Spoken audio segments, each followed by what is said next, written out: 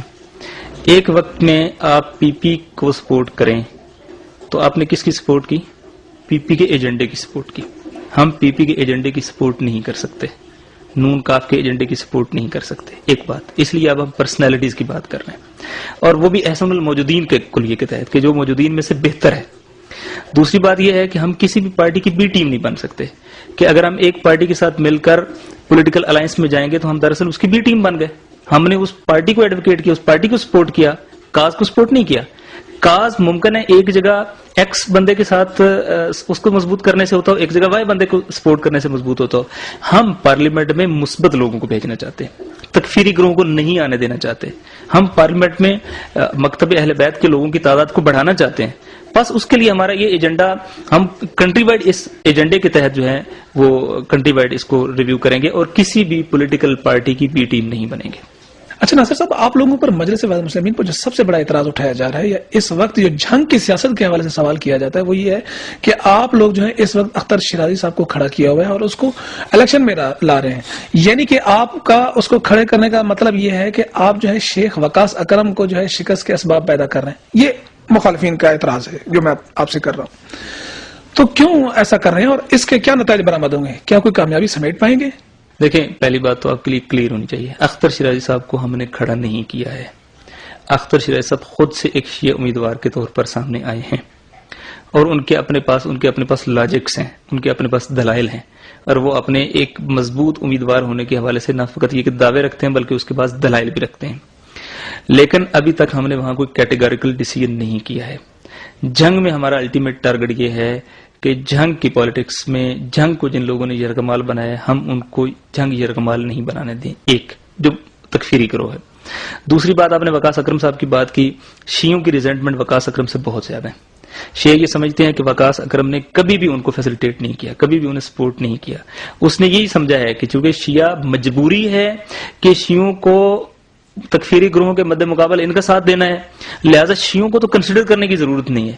اب یہ کیفیت نہیں رہی، شیعہ آزادانہ سوچنا شروع ہو گئے ہیں. اختر شیرازی صاحب کا کھڑے ہونا دراصل اسی بات کا اظہار ہے، یہ ان کا اپنا ایک پرسنل ایفرٹ ہے. مجلس وحدت ابھی جنگ کے حوالے سے مزید میٹنگز کرے گی اور ان میٹنگز کے نتیجے میں وہ ڈیسائیڈ کرے گی کہ ہمیں کہاں کس امیدوار کی سپورٹ کرنی. ابھی ہم نے وہ اپنا کمپلیٹ پلان ہلکا ٹھول کر نہیں دیا ہے کہ کس حلقے میں ہم کس کو سپورٹ کر رہے ہیں. البتہ یہ ذہن میں رہے کہ امان اللہ سیال صاحب جو ہمارے 2-3 ایونٹس میں آ چکے ہیں، ہمارے ساتھ مل چکے ہیں، خود مجھ سے ملے ہیں، تو امان اللہ سیال صاحب ابھی جو ہے وہ اختر شیرازی صاحب کے مد مقابل کھڑے نہیں ہیں تاحال. اچھا ناصر صاحب، ہمیں یہ بتائیے گا کہ مجلس وحدت مسلمین کی اب تک سب سے بڑی سیاسی کامیابی کیا ہے؟ وہ کون سے پوائنٹ ہیں کہ جن کی بنیاد پر آپ عوام سے ووٹ مانگیں یا عوام آپ کو ووٹ دیں؟ مجلس وحدت بالآخر لوگوں کو اپنی طرف نہیں بلا رہی، لوگوں کو ایک نظام کی طرف بلا رہی ہے، خدا کی طرف بلا رہی ہے، اپنی طرف کلیکٹ نہیں کر رہی. البتہ لوگ مجلس سے قربت اس وجہ سے پیدا کر رہے ہیں کہ مجلس وحدت ایک الہی ہدف کی خاطر کھڑی ہے. دوسری بات یہ ہے کہ جو سب سے بڑی کامیابی ہم سمجھتے ہیں وہ یہ ہے کہ پہلی بار لوگ دیکھیں، آزادی کی بھی کئی قسمیں ہوتی ہیں. اکنامیکل آزادی ایک قسم ہے، سماجی آزادی ایک قسم ہے، سیاسی آزادی ایک قسم ہے. ہم سیاسی غلامی کا شکار تھے. ہم پاکستان میں ایک مدت سے سیاسی طور پر غلام ہیں، کہیں پی پی کے، کہیں نون کے، کہیں کاف کے، کہیں این پی کے، کہیں ایم کیو ایم کے. ہم شیعوں کو اس غلامی سے نکال رہے ہیں. ہم یہ ان کو باور کرانا چاہتے ہیں، اور یہ باور کرنا شروع کر دیا ہے کہ ہمارا ووٹ جو ہے یہ بالآخر ہماری ایک طاقت ہے، اسے مکتب کی بنیاد پہ جانا چاہیے، جہاں مکتب کو فیسلٹیشن ہو، جہاں ہماری ملت کو فیسلٹیشن ہو، جہاں ہمارے اہداف کو فیسلٹیشن ہو۔ یہ نہیں ہونا چاہیے کہ ہمارا ووٹ پیپل پارٹی کو جائے اور وہ نتیجتاً پاکستان میں شیعہ نسل کشی میں بھی، فرض کریں، میں نہیں ان کے اوپر الزام نہیں دے رہا، لیکن میں فرضیہ بیان کر رہا ہوں، وہ شیعہ نسل کشی میں بھی ملوث ہوں اور ہمارا ووٹ بھی ان کو جا رہا ہو، ہمارا ووٹ MQM کو جائے اور ان کے اوپر بھی یہی ایلیگیشن ہو، ہمارا ووٹ ANP کو جائے اور ان کے اوپر بھی۔ ہم یہ پریشر کریٹ کرنا چاہتے ہیں، اور میں سمجھتا ہوں کہ اس معاملے میں ہمیں کامیابی ہوئی ہے۔ میں نے خود ابھی جن چند اضلاع کا وزٹ کیا ہے، میں لیا گیا ہوں، میں کراچی گیا ہوں، میں جنگ گیا ہوں، میں ڈیرہ اسماعیل خان گیا ہوں، میں بکر گیا ہوں، میں لاہور، شیخوپورہ، ان علاقوں کا وزٹ کیا ہے، فیصل آباد کی وزٹ کیے ہیں، سرگودا کے وزٹ کیے ہیں۔ لوگوں کی ایک بڑی میجارٹی، ان شیعہ بیلٹس کی ایک بڑی میجارٹی اس وقت یہ کہتی ہے کہ ہمیں جو مجلس وحدت کی لیڈرشپ کہے گی ہم اس کے مطابق عمل کریں گے، ہم نہ علاقائی وابستگی کی بنیاد پر ووٹ دیں گے، ہم نہ وڈیرے پن کی بنیاد پر ووٹ دیں گے، ہم نہ ہی لوکل جو ہماری سیٹ اپس بنے ہوتے ہیں اس کی بنیاد پر ووٹ دیں گے، بلکہ ہم وسیع تر تناظر میں مجلس وحدت کی لیڈرشپ کو فالو کرتے ہوئے جہاں وہ کہیں گے ہم ووٹ کی طاقت کو استعمال کریں گے۔ میں سمجھتا ہوں شیعوں کی آزادی کا یہ نقطۂ آغاز مجلس وحدت کی بڑی کامیابی ہے۔ اچھا، پاکستان کی سیاست کی ڈائنامکس کو مد نظر رکھتے ہوئے بتائیں کہ اکثر جو سوال اٹھائے تھے یا ایک عمومی رائے ہے کہ جی مذہب کے نام پر کھال مل سکتی ہے، زکوٰۃ مل سکتی ہے، چندہ مل سکتا ہے، لیکن ووٹ نہیں مل سکتا، یعنی کہ مذہبی جماعت کوئی بڑی تبدیلی نہیں لا سکتی، تو کیا آپ لوگ کس طرح کریں گے؟ دیکھیں، میں اس کا ایک انٹرسٹنگ جواب دیتا ہوں۔ پاکستان میں ووٹ ملتا ہی مذہب کی بنیاد پر ہے۔ پاکستان میں کوئی سیکولر طاقت جو اعلانیہ سیکولر ہو اور مذہب کا نام نہ لیتی ہے اس کو ووٹ نہیں مل سکتا، کلچر ایسا ہے۔ اب پیپلز پارٹی کی بات کریں گے، کیا پیپلز پارٹی وہ نہیں ہے جس نے قادیانیوں کو کافر قرار دلوایا؟ کیا پیپلز پارٹی وہ نہیں ہے جس نے جمعہ کی چھٹی کا اعلان کیا؟ درست ہے، یہ کیوں کیا؟ یہ مذہبی پریشر ہے، یہ اپنے آپ کو مذہبی شو کرنے کی ایفرٹ کا ایک حصہ ہے۔ کیا یہ فوراً بعد حج و عمرہ اور یہ ساری ایکٹیویٹیز یہ کیا شو کرتی ہیں؟ پاکستان کے اندر مذہب بڑا ہی بنیادی رول پلے کرتا ہے۔ اب ہم بات کرتے ہیں پاکستان میں انفارچونیٹلی جو مذہبی شخصیات رہی ہیں وہ اچھے پولیٹیشین نہیں ثابت ہو سکے، لوگوں نے ان پہ بھی اعتماد کیا ہے، لیکن اعتماد تو ونس ہوتا ہے۔ MMA پہ بھی اعتماد کیا، MMA نے اعتماد کو توڑا۔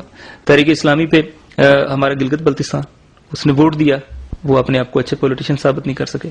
تو یہ ایک مسئلہ ہے کہ انفارچونیٹلی ہمارے اکثر جو سیاستدان ہیں مذہبی، وہ اپنے آپ کو مذہبی تو ثابت کرتے ہیں لیکن اچھا سیاستدان ثابت نہیں کر سکتے۔ اب اچھے سیاستدان سے جب میں بات کر رہا ہوں کہ جب وہ لوگ ان کو ووٹ دیتے ہیں اور وہ دیکھتے ہیں کہ اس میں اور عمران خان میں کوئی فرق نہیں ہے، اس میں اور XYZ میں کوئی فرق نہیں ہے، یہ بھی اسی طریقے سے بد عملی کرتا ہے، یہ بھی اسی طریقے سے چلتا ہے، تو پھر وہ ریلیجس سینٹیمنٹ درمیان سے نکل جاتا ہے، پھر وہ ان کو بھی مروجہ سیاستدانوں کی طرح ایک لسٹ میں گنتے ہیں، تو ووٹ ملتا ہے مذہب کی بنیاد پہ پاکستان کے اندر ووٹ ملتا ہے۔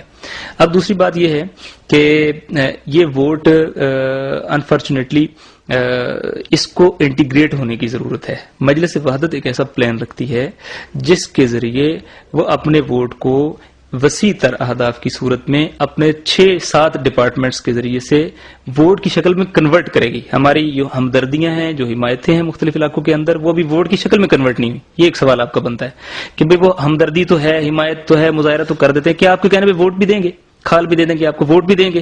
تو اس وقت ہمارے یہ جو چند ڈپارٹمنٹس ہیں، ہمارا خیر العمل کا ڈپارٹمنٹ ہے، ہمارا یوتھ ونگ ہے، ہمارا خواتین کا ڈپارٹمنٹ ہے، مبلغین کا ڈپارٹمنٹ ہے، ذاکرین کا ڈپارٹمنٹ ہے، اور ہمارا جو سجادہ نشینوں کا ڈپارٹمنٹ ہے، یہ وہ لوگ ہیں جو لوگوں کی سیاسی ویژن میکنگ کرتے ہیں، اور یہ ڈپارٹمنٹس جب مل کر ایک ویل کوآرڈینیٹڈ ایفرٹ کے صورت میں کام کریں گے تو انشاءاللہ آپ دیکھیں گے کہ لوگ جو ہیں وہ ووٹ بھی دیں گے اور لوگ سیاسی تبدیلی کے اس مرحلے میں مجلس وحدت کے ہم رکاب شریک ہوں گے۔